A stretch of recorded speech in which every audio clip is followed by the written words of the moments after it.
Kirkley's Guitar School. Today I'm going to break down Wonderful Land by the Shadows. Let's get into it. So if you go to the first link in the description, there is a free PDF that you can download from the Kirkley's Guitar School Facebook group. Don't want anything from you. It's completely free, but it might be good for you to go through this with a pencil as we start going through it. So we're going to start right up at the dusty end. I'm going to play 15, 13, 12 on the high E string. Then I'm going to play 15 with the ring finger, 13, and then back to 13 on the B string. And it's really important that we're doing down and up picking throughout all this.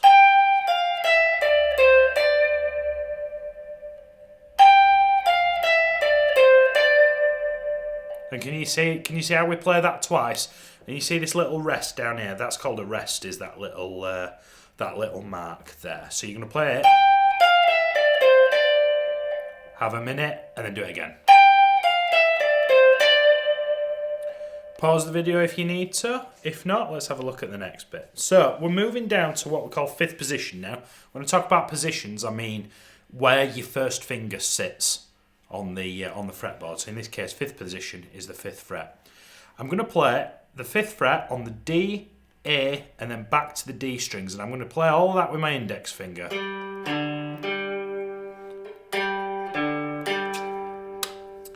I'm then going to go up to the 7th fret on the D string, then back down to the 4th fret, and then the 5th fret to finish.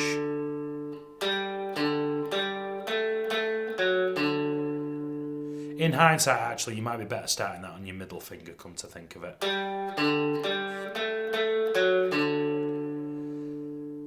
Then we're going to play the 7th fret on the D string with your ring finger, 8th fret on the A, and then back to the 7 on the D. Index finger on the 5th fret, 5th fret of the D, 7th fret of the A. Let me play the whole line for you.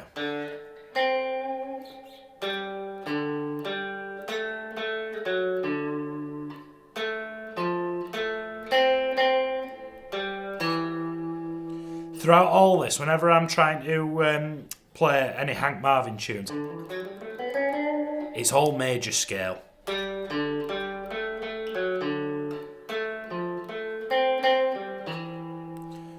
Pause the video if you need to. If we're okay, let's go on to slide 3. We're going to move to the G string and we're going to play fret 5 and fret 7. Then we're going to move to the B string and we're going to go in bar 2, 6, 6, 5. Now those are crotchet triplets of those. So you've got a little bit more time than you think. And then you're going to go 7, 5, 7, da, da, da. So you sit on that 7, but this gap here, between this 7 and this one over here, is always a little bit bigger than you think.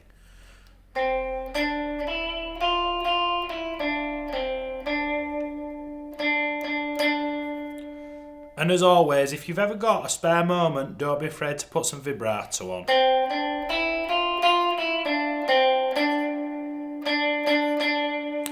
Pause the video if you need to. If not, we're going to start working through a couple of arpeggios. So we're going to start on the B string and we're going to go 5, 5, 7, moving up a string each time. And then we're going to finish on the 5th fret of the D string. Now can you see my plectrum there? I'm going up, up, up, down. Now, I don't want you to press alls. I don't want you to press them all at the same time. I want you to play them all as their own individual note. You got a rest, and then we're going to go 5, 5, 5, and then so you see how I'm gradually rolling that index finger up in the 3rd bar, and then for the high E string, I'm gonna move down so that the 5th fret on the high E string, I'm using the tip of my index finger. Watch that motion. Because you want a really good purchase on that note because you're sitting on it for a while. And play all 4 bars.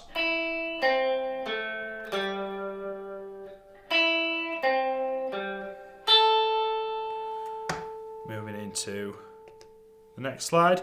Right, so we've got the 5th fret again. We're then going to go to the 8th fret on the B string with the ring finger. Now that funny little waggle, I just want you, if you've got a tremolo, just give it a slight little wobble. No, you don't want to audibly hear the note change. If you don't have a tremolo, do some quite aggressive vibrato. But again, you don't want to actually be bending the note. But I'm going to use the bar. This is why I got the Strat out today as well, because obviously Hank plays a Strat, but I just think it sounds better on the Jazzmaster in the room here today, so that's why I'm playing this one. It's the right colour as well, mind, isn't it? Right, so you've got 5th fret, 8 with the bar on the B string, 7th fret on the G with the bar again.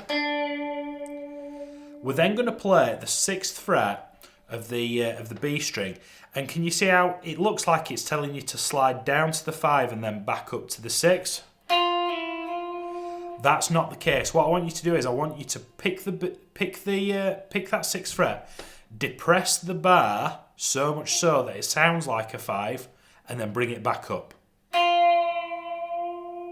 Yeah, how I just dip that rather than vibrato.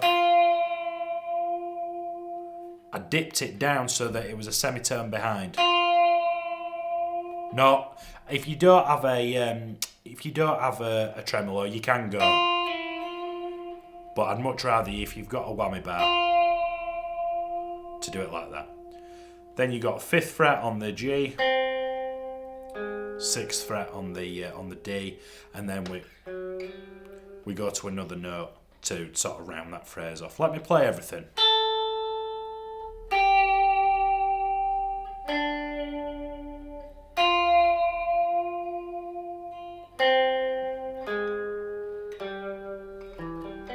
Which is the next part. Pause the video if you need to. If not, let's soldier on. So we're on slide number 6 now. So that 5th fret at the very beginning is at the end of that phrase. I'm then going to play the 7th fret of the A string with my pinky, and this is a little major arpeggio. Sorry, minor arpeggio. 7th fret on the A, 5th fret on the D with the middle finger, and then 4th fret on the 4th fret of the G string with the index finger. Yeah, and then you're going to come back to that 5 in the middle. So you'll play the 4 notes, and I'm going down, down, up, down with the plectrum.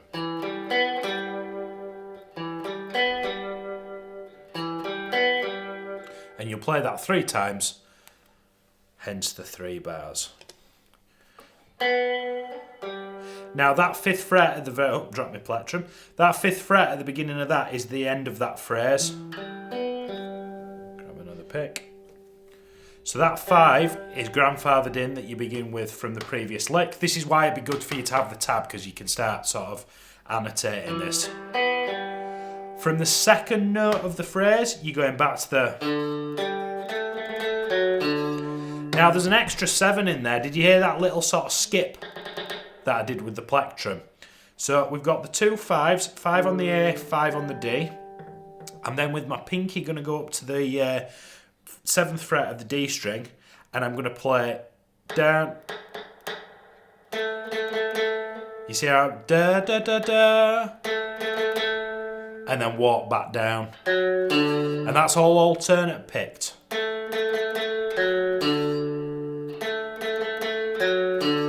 That's just that second bar. And it kind of has this, it's almost a bit, it's kind of got that vibe, hasn't it, yeah?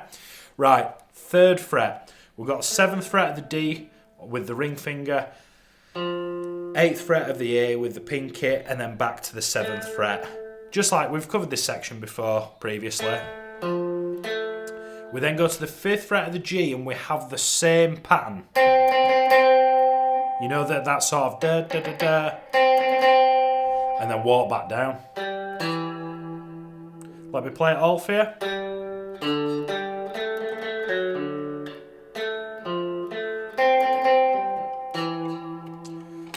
And then the next bit makes a lot more sense. 5, 7, 5. So that's 5 and 7 on the G. 5 on the B. 6, 6, 5 on the B. 7, 5, 7. Da, da, da. So we've covered this before, and it's just we're going into that part next.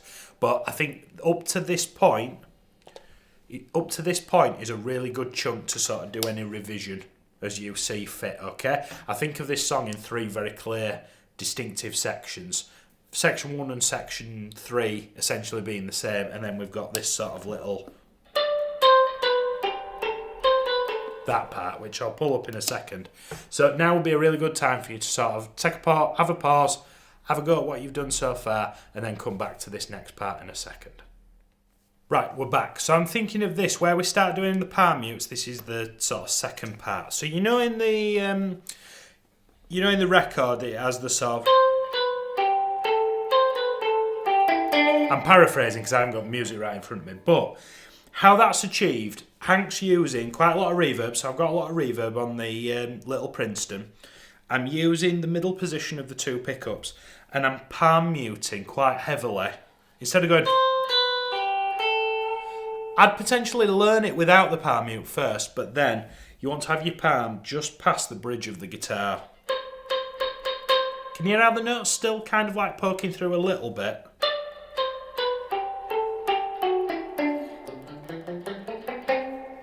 It's almost like it makes it more percussive. So that's what he's doing. And that's displayed on the music. Can you see how it says PM and loads of dashes above all of this?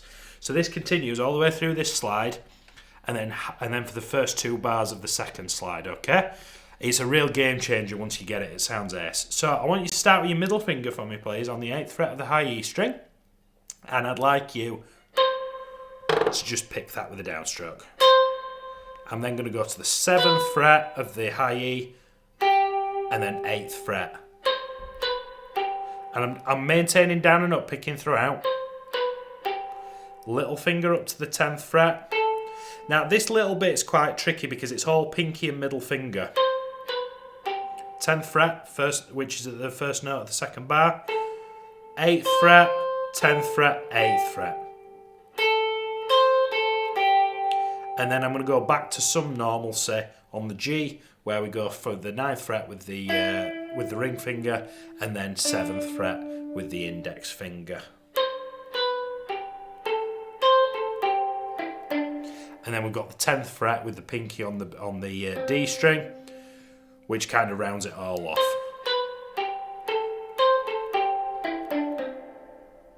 I'm then going to do pretty much the same pattern again. 8th fret on the high E, 7, 8 on the B, 10, 8, 10, 8. So we just don't have that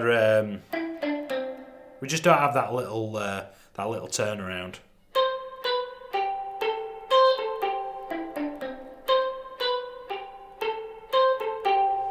Pause the video if you need to, if we're okay so far. Let's get the other bit of this palm muting done. So then we're going to break out of position. Now this 12 is a little bit awkward, but we can do it. 12 with the pinky, 10 with the ring finger, and then 7 with the index finger. Little arpeggio. Then we're going to go back to 8. Now I think it's really important in that second bar, when we go to the 8th fret, make sure you use your middle finger, and this was tripping me up for quite a while when I was practicing this. That 7th fret, your index finger wants to gravitate around that 7th fret for pretty much most of this section. He says. Now, so we've got 12, 10, 7, 8, 10, 8, 7, and then you've got the 10th fret on the B string. Now use your pinky there, because then you can use it as leverage to get up to the 9 on the G. And then we stop palm muting there. We're in the 3rd bar now, and with my middle finger we've got the 8th fret, which that is an octave above the... Can you hear how that note's the same?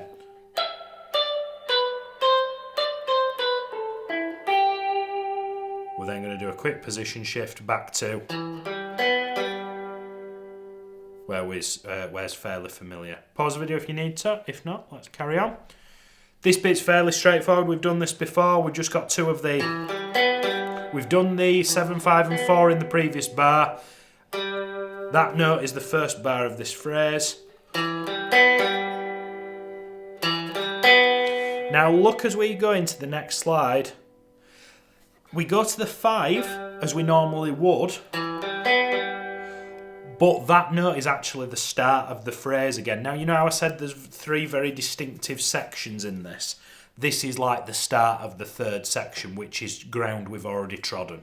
5, 5, 5. You remember those little skips? It's exactly the same, up to the 7th fret with the ring finger. So you've got...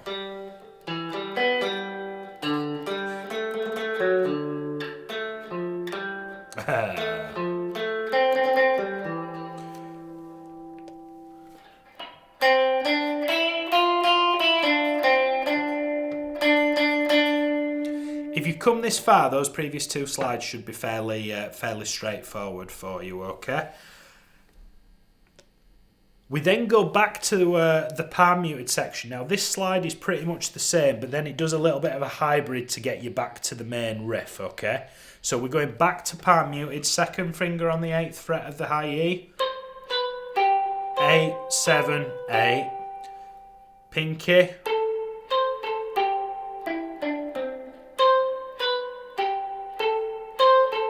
It's exactly the same. Nothing's changed between that slide and this slide here. This is the very first one that we looked at when we started palm muting. Let me find that. There we go. I'll do it slowly for you.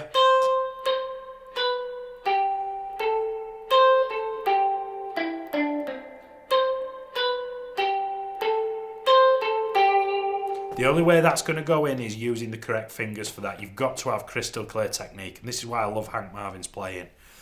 Coming out of this, we go up to the 12 like we did before, but there's a couple of little differences in this. So we got 12, 10, 7, as we did before. So the first 2 bars and where everything's palm muted, there's no change whatsoever. It's in the 3rd bar. So we're going to play the 8. Now usually, we'd then do the position shift back to... Well, what we're going to do, we're going to do that an octave above. So you see how we got the 8 in the 3rd bar? We are going to do a position shift, but just back a little bit to the 5th fret of the B string, and we're going to go index on the 5, pinky on the 8, ring finger on the 7, and then back onto that 8.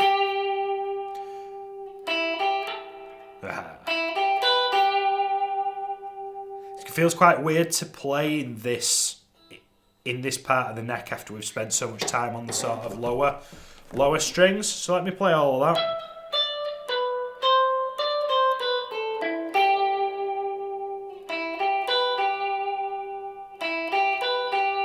Now, after you play this very last 8 over here, at the very end of the music, you feel like there should be something else that Hank's doing, and it's not. It's the string section that's ramping up again to go back to the...